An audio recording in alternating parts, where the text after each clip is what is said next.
just a good old boy. Hey y'all, we're working on the Claas today. Yes, the Claas. I know a lot of people seem to think this thing was... I got the impression a lot of people thought because we bought the other baler, this one was basically gone, you're not going to see it anymore. Well, that's not the case. It baled just as much hay last year as it always has. Might take a little bit less this year, I don't know. We're just going to have to wait and see. But maybe a little bit less, but we're probably going to be running 2 balers full time this upcoming year, doing more than we normally do, the way things are looking. So I got to get it ready to go. I'm working on the net system today on this thing. That was something that was ailing this thing last year for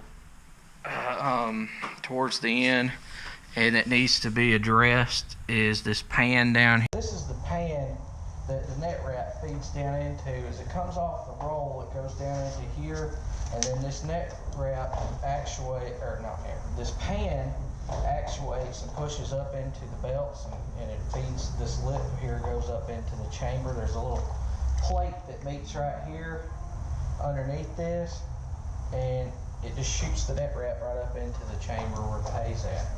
The problem with this thing has always been, which this is not the problem. This has actually been corrected. Used to, there was a canvas attached to a piece of angle iron just like that, and it had another one on this end, and it laid up underneath there, up against the belts continuously.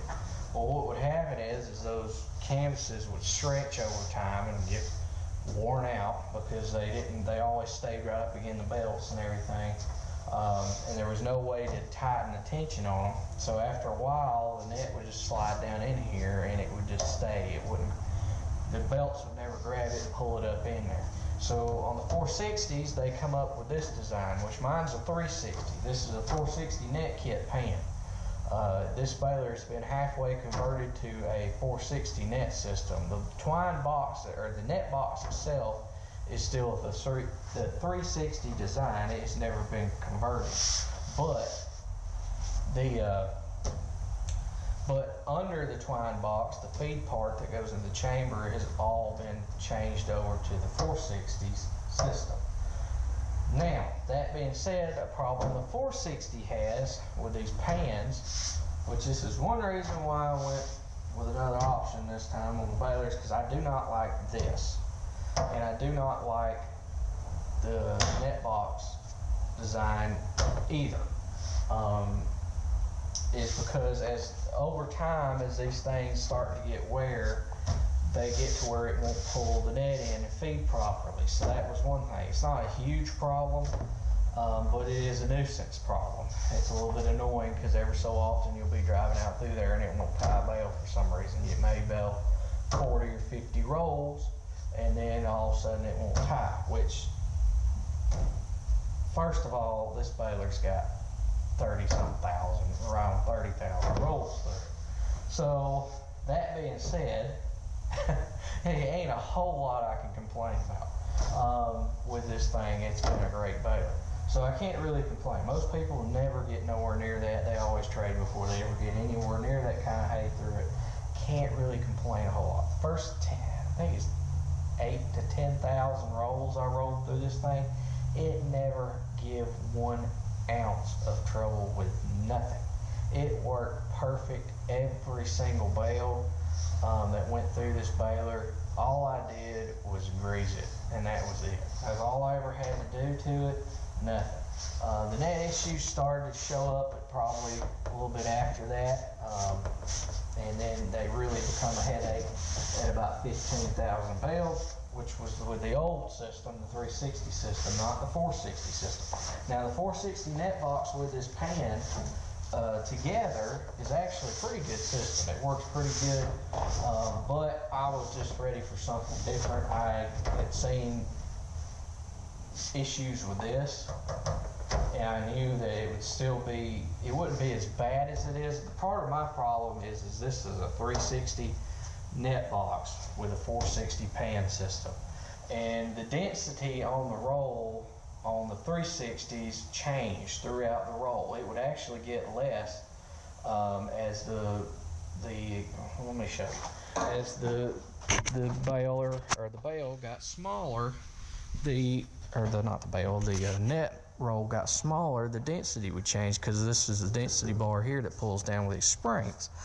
The bigger the roll, the more density it has. The smaller the roll, the less density this has, and the better and easier it starts. Now, if you loosen this too much, or loosen it off to where it works perfect when it starts, then by the time it gets empty, these springs are dangling everywhere. So that was an issue there. And it's too loose then on the smaller side. They corrected this on the 460 and came up with a system to where this net bar stays continuous pressure, whatever you have it set at, all the way through, which really helped with the feed on these balers, and corrected a lot of that. But over time, make sure I ain't got my finger over the mic button or microphone hole. Over time, these pans wear smooth, and the belts wear smooth, so there's less grip on the belts. That's what I'm dealing with now. It would be a lot less of an issue if it had the 460's density bar. If I was still using this as a primary baler, and had we not traded the Vermeer last year for the other one, I would have changed the net density bar over to the 460 setup. I had looked into buying all the parts and pieces for that thing to swap it over to make everything work a lot better. But being it is going to be the secondary baler, I'm not going to spend the money on it to do it. So that being said, I'm going to do this. A friend of mine recommended this to me. I'm not going to say who he is because I don't know if he want me to tell that it was him that said it. So that being said, I am going to be putting some stuff on this thing. I'm cleaning it right now, trying to get all the grit and grime off of this. Just want to get it off, or I'm going to be putting the sticky stuff on there. Now, that being said, now let's go over some of the solutions I've heard for this. I've heard people take sandpaper to the belts once they get a lot of hay through them, and roughen the belts up to make them grip again. I've heard of people taking a grinder, these pans, which ultimately grinds away the metal and weakens it, and then you're going to have to replace this pan, which it wouldn't be hard to make this at all. Or you can do this, and I've heard people have done all those other things and it worked okay, but eventually it went back to doing it without too long after they did it because it didn't hold up. The best solution I was suggested to do by a friend of mine to fix this is put non-slip 3M adhesive tape on this pan. It's that tape that you see on steps and stuff when you're walking out of restaurants or something, and it's like sandpaper on one side, and it sticks down to the wood steps, and then it'll keep you from slipping and sliding. That's exactly what I'm putting on to this pan, because what happens is the net starts to feed down in here. It's supposed to wad up in here, and then the belts are supposed to grab it and throw it in the chamber. Well, being this pan's smooth, which has got a little rust on it now, it'd probably work good for about, I don't know, 2 or 3 weeks into the season. And then the belts are smooth too. There's not enough grip there on one side or the other to pull it. Now this actuates into the belts, so it's not going to be running up against the belts all the time. So I'm not worried about that basically sandpaper material running on the belts all the time. Because it literally, when the net kicks on, it pushes up against it for 2 or 3 seconds, pulls away. That's perfect. So for what I'm going to be doing here. So we're going to try this and see if it works. I don't know if it works. It is early. It's going to be a little while before I find out for sure if it works. But I am going to be putting this 3M tape on. So give me just a second. Let me grab it. And then we're going to try to stick it on. So I bought this stuff and I got 12 feet of it, so it should give me enough. The pan's going to be right around, it's going to be 4 foot. because it is a 4-foot wide bale sander. You should have enough to do this 3 times across and everything worked that way. So I'm gonna cut this to fit. I don't want it hanging over from the edge, but I do want it to pretty well cover the whole distance of it. This is the wide stuff. This stuff was like $2 and something a foot. It cost me $32 to do this. Now this will wear out over time, but if it'll last half a season or a season, it's worth it. Because then it's less headaches for me or Dad or whoever's running this thing, probably me, Dad, to run this baler. So with this stuff on here, then they gotta get out so many times, which increases hay production and getting hay put out, so, or baled. So that's what this is. Now let's talk about, while I'm doing this, some other things.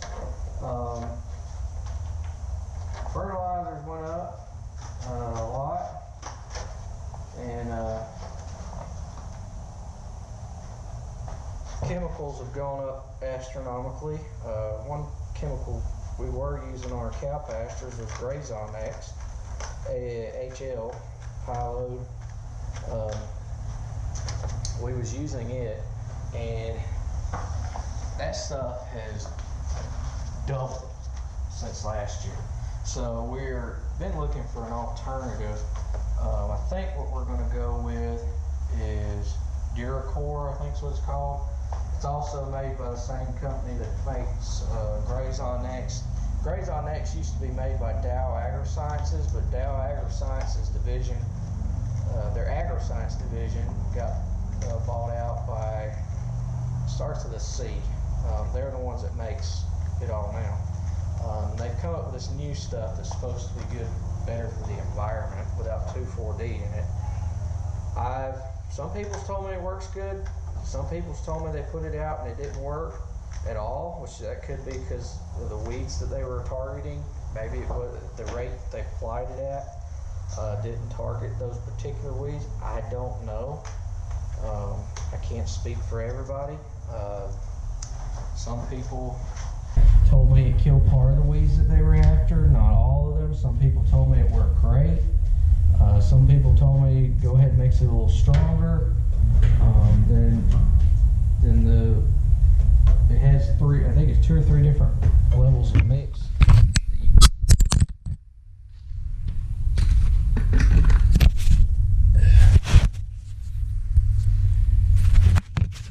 Sorry y'all, knocked you off. It has 2 or 3 different levels of mix ratios it can be mixed at, which the more you put, the more expensive it is. It's coming in about the same as Grazon X, a little bit cheaper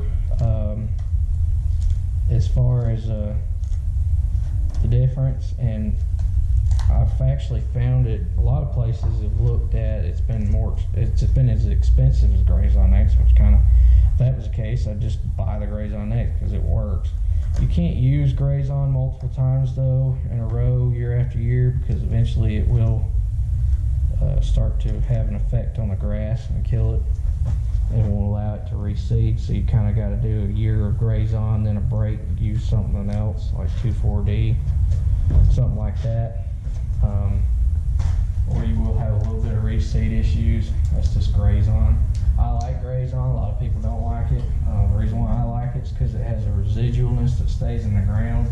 It'll keep killing throughout the year. Real hardy weeds, some of them, they don't, and it says on the label to mix it a certain way to make sure it kills those, but there's very few that I've seen it doesn't kill. Biggest thing I have trouble with is what we call barn briars, which I've talked about those. They're called a thorny something another. Thorny, and it starts with an A, is the actual term name of them, but around here we always call them barn briars. They're a red stem briar with a green leaf.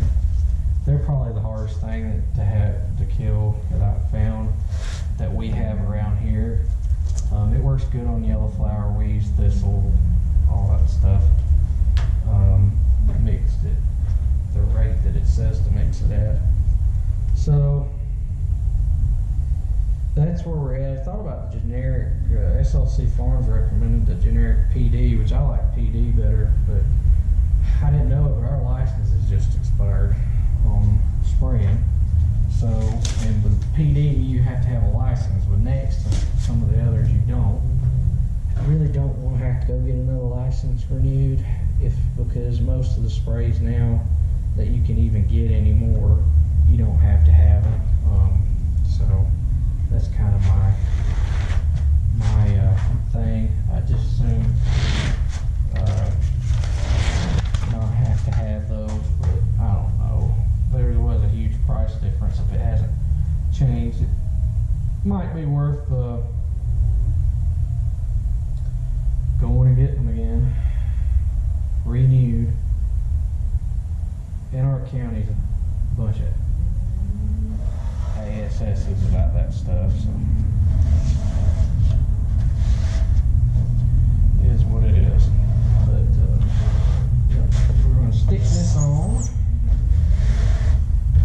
smooth all these bubbles out that's in here, get this air out,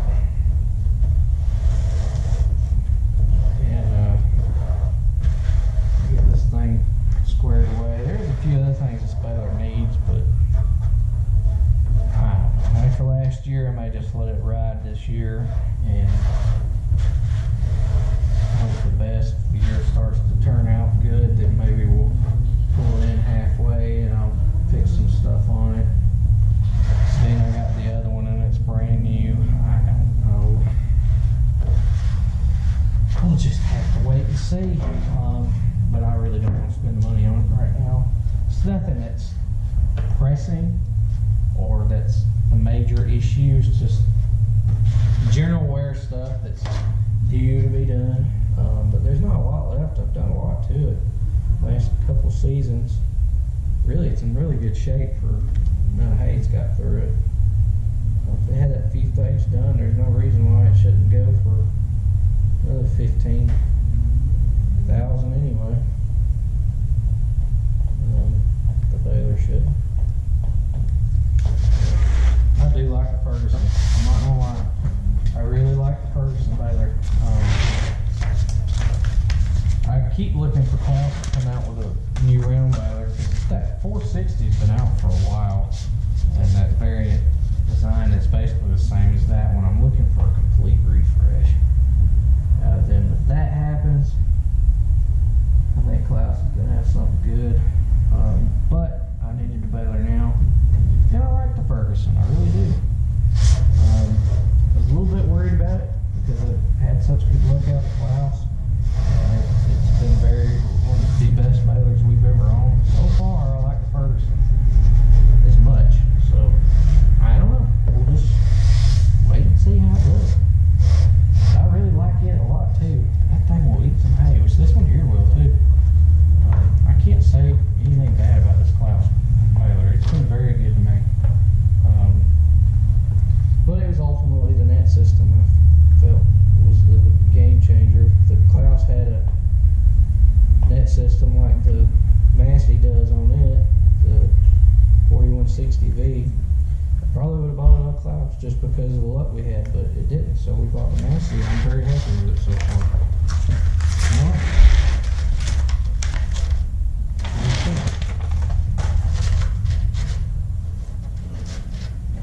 Get this thing stuck on. And then be done. Yeah. You are? Yep. That's good. I'm gonna leave him with you. Alright, so here it is. Got it all put back. Or got this stuff applied. Maybe it'll work. We'll just have to see. I got it all in the main rub areas. I left a little bit of gap right here on the edge. I figured there's any need to run it down there. Main area is right in this dip. Is where it grabs it and pulls it. But we've got to stick this now back up underneath the baler and get it back on.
Alright, now got that in there. I gotta put the pins back in. It has 4 pins in this piece that holds it on.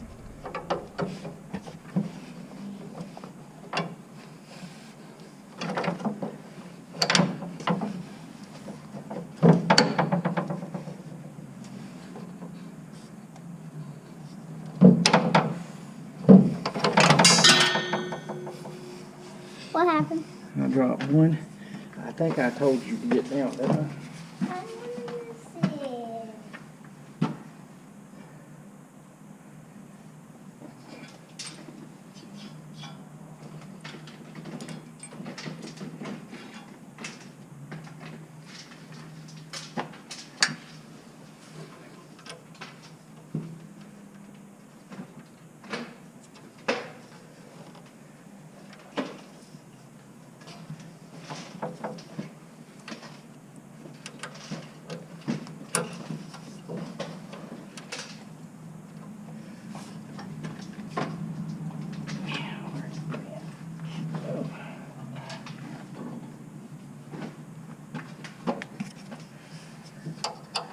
Get some dirty. And stick the washers on.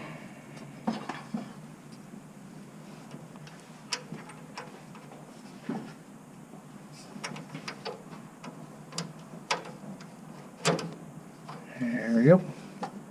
Now, just got to do that on the other side and it'll be back in.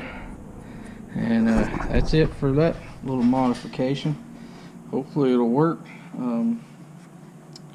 Yep.